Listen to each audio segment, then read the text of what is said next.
So today I'm going to be talking about D.H. Lawrence and his poem Figs.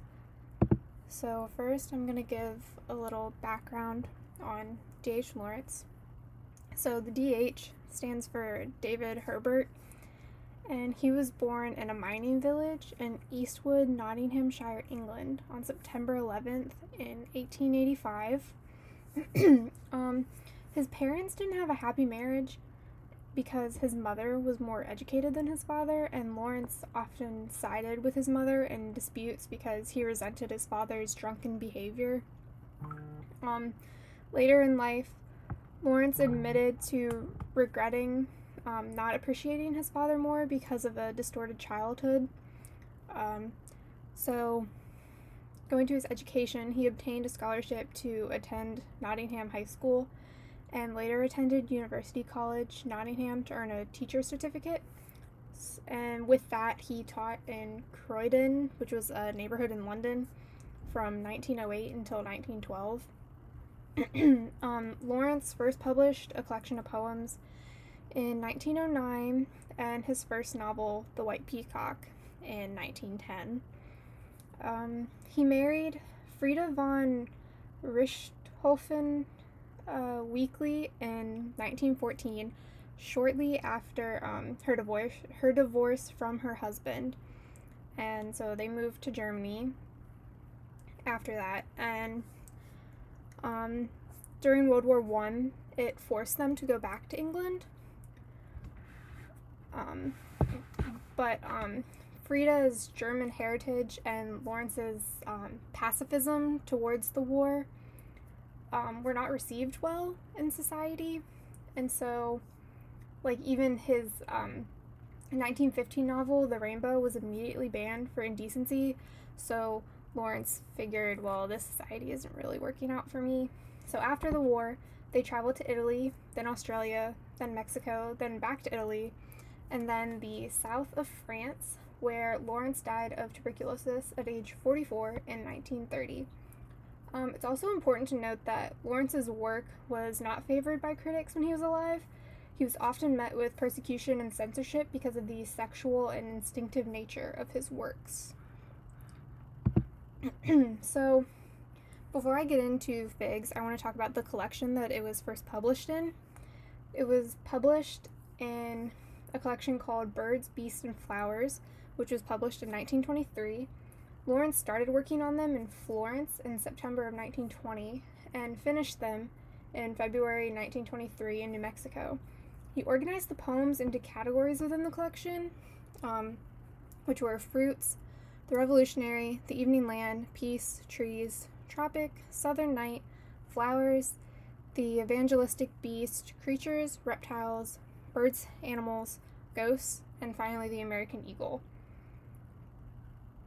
So, going on to the poem. Figs was categorized under the fruit section in the collection.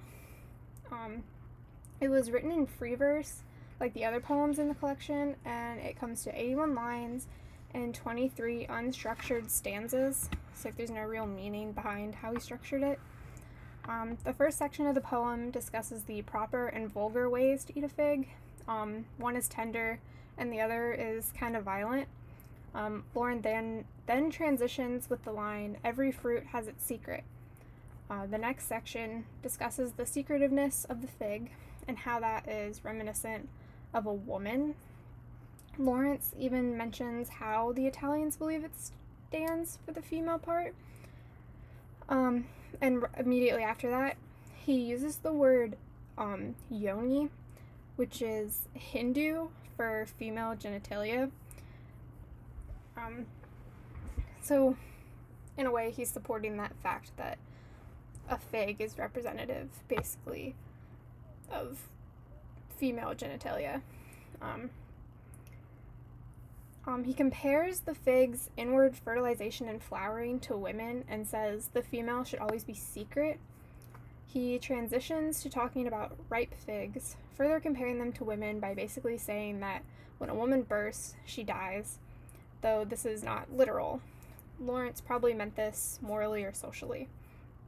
He also mentions Eve from the story of Adam and Eve, who, after eating the apple, she realizes that she is naked and immediately starts to sew fig leaves to cover herself and Adam because she doesn't want to be showing her body.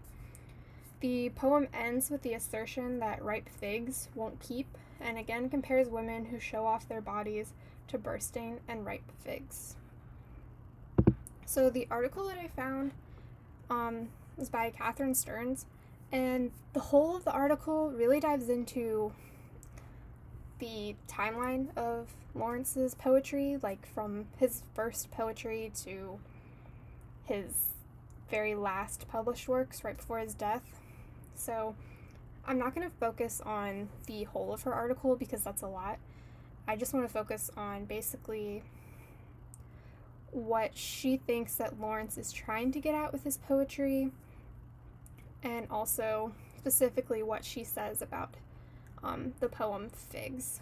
So at the beginning of her article, she argues that Lawrence had a unique position to explore, reverse, or unriddle the structures of opposition between female and male. So basically she's saying that because Lawrence is inherently sexual and obscene in his poetry and other writings, he is able to give the female character a voice. And so Stearns mentioned this French term called écriture féminine, which means women's writing. It's open form and plurality of meaning, which is used to substitute for traditional orderings, which basically is kind of using that free verse. And so she says that Lawrence's use of free verse moves him to a self-transforming language of vision, which is determined by the speaker's relation to the female. She also, and so getting into what she says about Figs, the poem, she thinks that Lawrence wanted to break the deep silence of women with his free verse poetry, but she argues that specifically in the collection Bird, Beasts, and Flowers, that he goes against this with the poem Figs, where she says that he presents in the poem that there's no longer an adequate image of the woman as a speaking subject.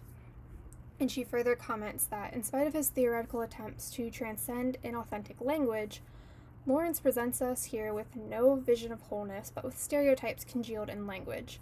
He no longer confronts the cultural myths that clothe gender positions in the guise of the natural. So basically she's saying that he's pretty much condemning women in the way that the fig bursts and ripens and it's no longer good the way a woman does that. She's saying that he's condemning that choice of open sexuality of women. So my interpretation, I almost disagree with Stern's notion that Lawrence works harder to deny than reveals women's subjectivity, because she seems a little harsh in her quick assumption of Lawrence as a so-called anti-feminist. I think that he uses the fig as a symbol of the secrecy of women and their bodies. So instead of saying that women should hide their bodies, he's saying that they do, and it's more tempting, and it almost helps them hone in on their sexuality and take back control of their bodies because they're hiding that from the men. So in a way, at the end of the poem, where he compares the bursting ripe figs to women, it could be interpreted as a societal shunning of women who burst and expose themselves, like in terms of prostitutes. Those women were looked down upon, and so Lawrence could be highlighting that type of societal double standard for women. And there's my sources.